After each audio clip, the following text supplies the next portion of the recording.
Hey guys, new video here. Get asked a lot of questions on stream over and over on the June, so I decided I'd make this video. It's been a few days, sorry for the late video. I wrote out some things on my notepad to answer, okay? These are like the most common questions about Betrayal, and so hopefully this will be a good resource, okay? They're not in any really particular order. I mean, I tried to make it kind of make sense, but if I miss anything, I apologize, and I will try to link my previous, I have a 2-hour video on setting up a board from scratch if you want to follow that and kind of go through the reasoning there. You can like pause that video and kind of choose along, right? Like choose your own adventure and see if you get it right, and then I have another video that links to Zizrin and Dakun's videos for like just very brief like kind of overviews if you're more into that kind of stuff. So let's get started, okay? So we're gonna assume that your board is set up from the previous video, meaning that you have 5 members in transportation, 5 members in fortification, 2 members in research, and 2 members in intervention, okay? This is like the very standard, like really fast cycling of research and intervention. I'm not going to talk too much about who I picked or what you should pick, because like this league, the prices are fluctuating so much on the different things, and you might actually want to use things on your own gear that you're crafting, because Harvest is so crazy for crafting that your choices might be different, right? So for example, Richie, you might want to start with 3 socket whites in research, because let's say you craft something and you get like 3 of the white socket seeds, and then you can just kind of slowly add that on there for something really crazy. But yeah, so you can kind of pick anyone. I would want like at that flat for my leader in research, Richie in the research subordinate position, the follower, right? So he would always spawn the safe house, and for the white sockets, right, hit that flood will give 2 pure breach stones every time. Right now the profit margin is a little bit better on the Yule Needles breach stone, because it's like 100 something C, which is a little more than half an result, which would be the profit of a Chayubi stone, although the regular purple stone will cost a little bit more to buy. So you gotta make your own decisions there. I still like the purple ones, because later on if I want on rotas, I can make back that money. Later on if I want to sell them, they will go up a lot in price. Trust me on this, okay? Every single league is the same thing. You can look at PoE Antiquary, you can look at PoE Ninja for the previous league and see how like the price trend goes up on the purple stones, okay? So there's a lot of people saying like purple stone margins aren't good, but that's because nobody cares about level 100 right now, because everyone's dying all the time in the garden and stuff inside the map, okay? So we are going to assume that you have 5, 5, 2, 2 already set up, once again from the previous 2-hour video, and then from there, what do you do, okay? So after the setup is complete, people often ask like, how do I feed intelligence, right? I have it set up, how do I get those things to run? Well, if you have like the people in the right houses, and don't look at mine, I scuffed mine because I got really greedy trying to get 2 of these houses done at the same time, and it's a 50-50 chance if you imprison both of them to swap them, and it's going to be really easy to bring them back to what I wanted, but if you are feeding to these right houses, what you're doing is you are only feeding, when you're starting out, you're only feeding the left members, okay? You have 10 people to feed. So for this example, your feeders would be Ainsley, Elrion, Jorgen, Corel, Haku, Tora, Hillock, Vagin, and Rin, okay? Oh, and Riker, so 10 people.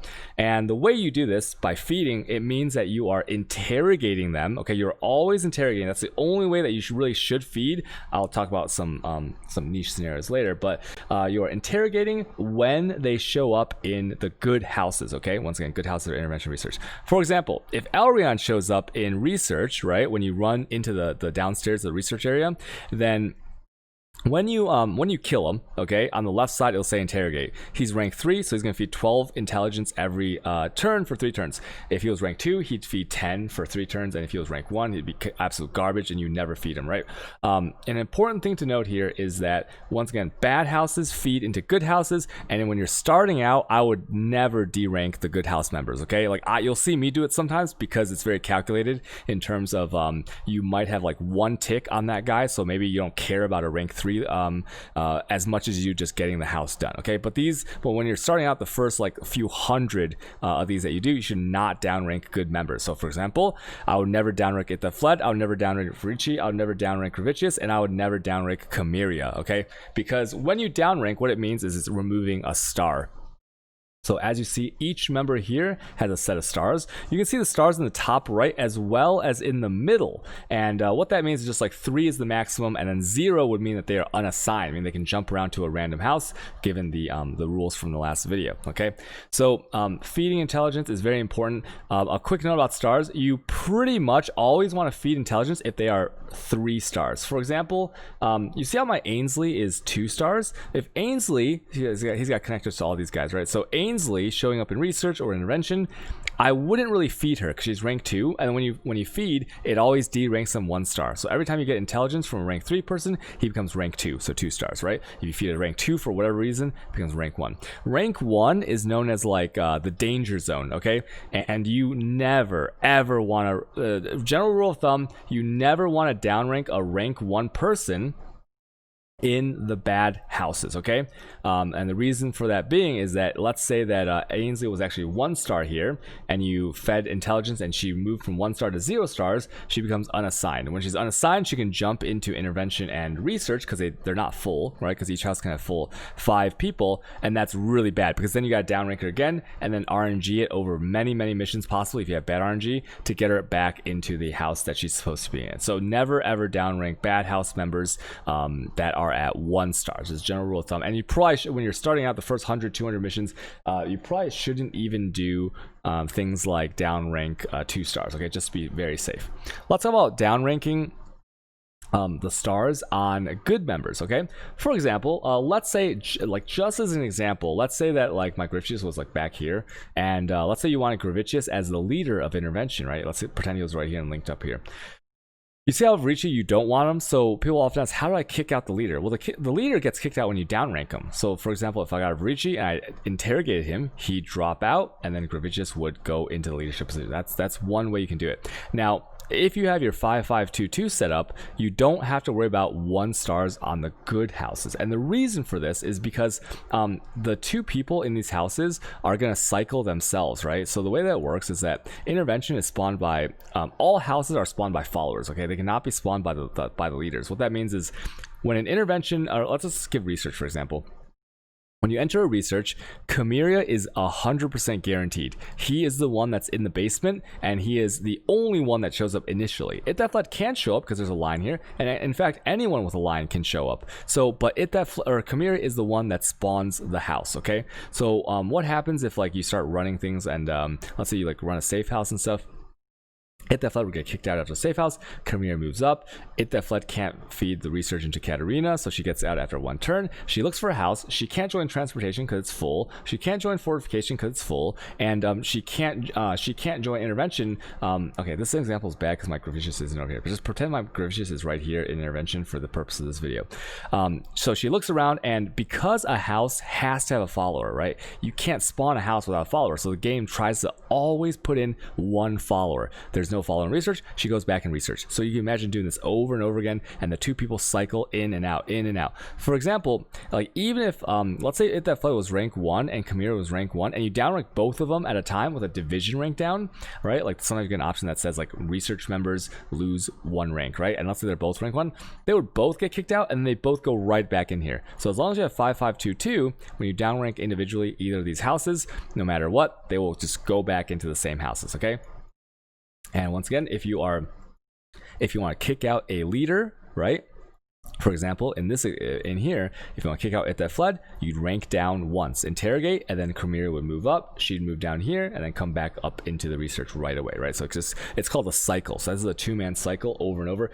The reason that this setup is so strong is because it cycles infinitely. You really can't mess it up. The one instance that you can mess it up is the one I just described. If you rank down a 1-star member on the bad house, or you somehow rank down both of the followers, right, or both of the leaders, and you put them both in jail at the same time, because when they come out, it's a 50-50 chance that they go into each house, right? Because they both have no followers and tries to pull from the jail. So but in the case that happens, all you gotta do is just derank them again. It's 50-50 chance, okay? So that's really really easy to answer. Okay, another question I get a lot is, do you ever run the bad houses, right? Transportation, fortification. When it fills up on intelligence, like right here, how you see how it says like it's done, the safe house is done. No, you never run these. And most of the time, here's what's going to happen: either your transportation or your fortification is going to fill up, and then that means that when the June spawns in a game, I think I described this in my last video, but it always tries to spawn intervention research, and it chooses one. Because the safe house is done, it'll just choose the other one. So you don't have to worry about the safe house being done, okay? Just leave it. After a few ticks, it will go back down to 90% automatically. You do not run these 2 safe houses ever, in the same way that you do not ever run Katarina, okay? If you accidentally press this button, as long as you don't kill Katarina. Like, you can even clear the whole map and get the XP, which I think is a bad idea because it's slow and it's not very efficient. No sextants, no divination cards, whatever. You shouldn't do it, but if you accidentally click it, it doesn't actually matter, okay? For these safe houses, you can just like let it go, right? Wait for it to time out the instance. Another question that I get asked a ton is like, how do I get someone on my board? So let's say that here, like let's say I don't have Guff, right? And for Guff sucks, but like if you want a Guff, you have to kick out someone non-important. So obviously no one in your good houses. You'd have to kick someone out of your house to get them back on the board. So when you're starting out, you have a lot of question marks. You discover everything and you don't have X member that you really want. You just start kicking out people that don't matter, okay? And the best way to do this is to rank them down to unranked, and they might have an RNG option to do it. Another way to very easily kick someone is you look for green lines. So for example, you see this green line between Rin and Gravitius right here? So whenever Rin and Gravitius spawn in at the same time, it's very likely that when you click on one of them, if they're the last two people remaining, okay, they have to be the last two people remaining for this to like be very efficient.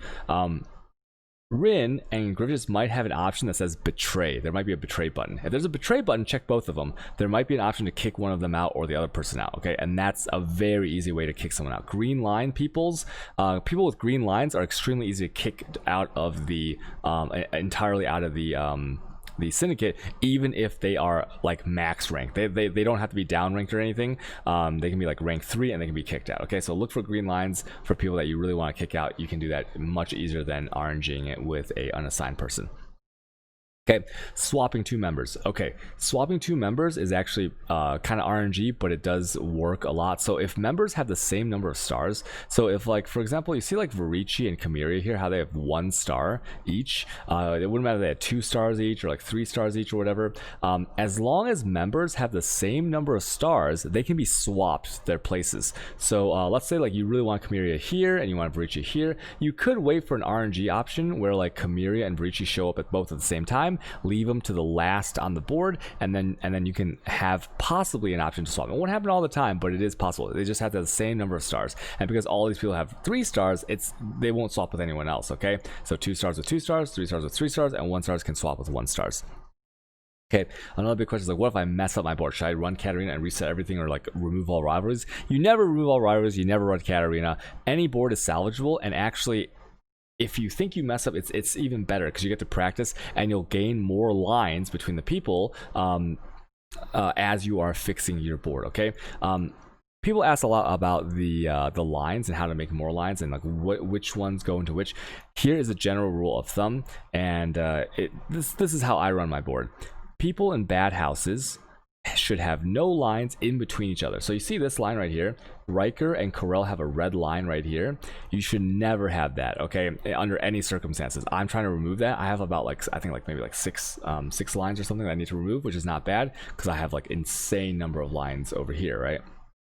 So what you're trying to do is bad members have no lines between other bad members, okay? So bad member to bad member never should have a line.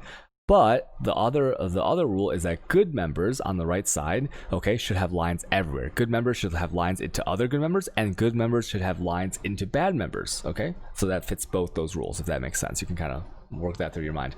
Another thing that gets asked is like, what is better, like green lines or red lines?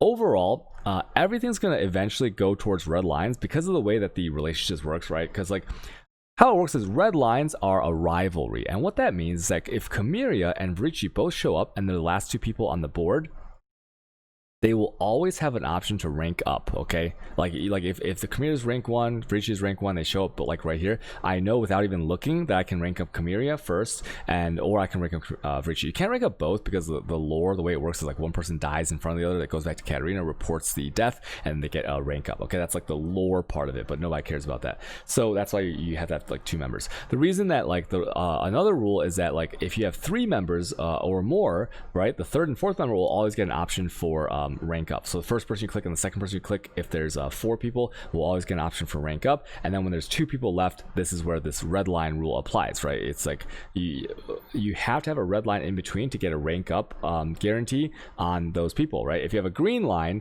just means trusted, which means that it can be in a division rank up, so +1 to all research, -1 to all research, you know, those kinds of options, or inner division complete rank up, so +3 ranks to Kamiria, minus all ranks to this green line goes to Tora, right? right? And it's like super scuffed because like if you downrank it completely, they can jump into other houses, okay? So that's why eventually everything's going to go towards red lines, which is totally fine. It's a lot more reliable to guarantee rank ups. It cycles your houses, I think, a lot faster, okay?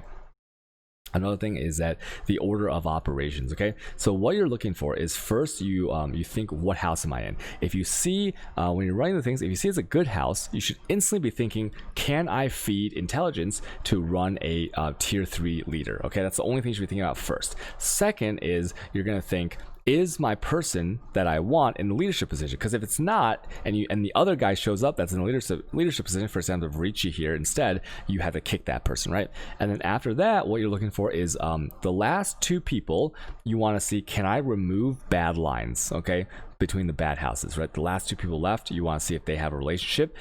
It goes nothing to green to red to nothing. So if it's green, then you know you want to betray because it's going to turn it red. It can't go from green to like nothing.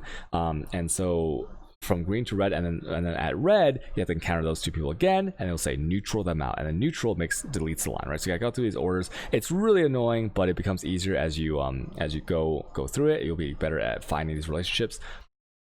And so last 2 people, try to clear your bad relationships. And then finally, the last person has an RNG option, okay? So let's say like the 4 people showed up, and let's say, okay, let's just give this example. Kamiria, Varici, It Fled, and Elrion show up, okay? So you look, you're like, okay, and it's in a research. So you're like, okay, It Fled's already rank 3, so it doesn't really matter. I don't need to do anything with her. On my safe house, let's just say the safe house was at 90%. So I'd be like, okay, can I get the intelligence needed? And so I'll see like Varici and Kamiria and Elrion. So I know I wouldn't downrank the good people, right? Because those are good options. So I'll probably downrank Elrion, right? Give 36 intelligence here, and then I look at these 3. Like, who do I need to rank up more? Well, to me, like Varici is more important because I like White Socket. So I'd rank up Varici guaranteed. He's the 3rd person, so that's 3 people down, right? Now there's only Kamiria and there's It Fled. In this situation, right? Because they're a rivalry, I would know that Kamiria would have a rank up, so I'd rank up Kamiria. And then from there, It Fled is the last one, and the last person has a RNG option, I like to call it. Okay, it can be anything. It drops from currency. It could be gain trusted with someone. It could be like progress relationship from trusted to betrayal. It could be like remove all rival. It could be something garbage or something really good. And so if you're ever wondering like, hey, I really want something to happen between like this person and this person, leave that person to the end. Okay, leave that person to the end, so there can be an RNG option for you to possibly remove a relationship, gain a relationship, or you know, at worst, like, you know, you just let them go. Okay, there's a button like down here when you can counter them to let all of them go. Okay, and then now people ask like, when do I run the safe house for the good houses? And this is how you do it, right? If they are, ideally you want both of them to be rank 3, okay, so 3 stars before you run it. In some scenarios, you know that it's with practice, you'll just know that it's going to be a long time before, if you skip this one to get the intelligence. So I would say fill up intelligence, and just, if your leader, the most important person, is rank 3, just go ahead and run it, right? You'll get very used to this. And then, but like if it's like rank 1 then or 2, then definitely not, right? Because like rank 2 for this, it definitely is kind of scuffed. So you run good houses when you have the leader at rank 3, pretty much, preferably both of them at rank 3, and then you're safe to do it, okay? And then afterwards, Foothills Quarry strategy. You can spam Foothills or Quarry until you see June pop up in the top right corner with a text that says like do something, and that is because if you look at your like, you see the situation right here where Gravicius is in prison. If I ran a June mission, because you're guaranteed an intervention, research, and transportation, or it tries to spawn it in, transportation or fortification in each map, 3 of them, right? What's going to happen is they're going to try to spawn intervention. Remember, follower spawns the encounter. There's no follower, so you just lose your intervention. So how can we prevent like running a intervention or research and losing that one thing the next time you get June? Well, the way you do it is you spam, control spam the instance of Quarry or Foothills until you get the June, and you go do that mission in the Foothills. Okay, completely like finish it, right? And that way it'll take them out of prison, and the next map you run will have them ready to spawn the encounter again. Okay. Other than that, how do you get more June missions? Well, get your Alice bonus up, get this number, as high as possible, so you have a 45% chance of spawning a master mission right here when you kill a map boss, right? Red map boss, obviously. And as you can see, I've run a lot of June missions, right? I barely have any left, and you can see some of the other ones that I don't do, especially Nico, right? I have 108 of those, so you'll just get more by completing maps. But then also you can buy June missions later in bulk if you want to. The Grove has tons of June missions on the tier 3 pink seed. Just make sure you look for that option there, and it's really good.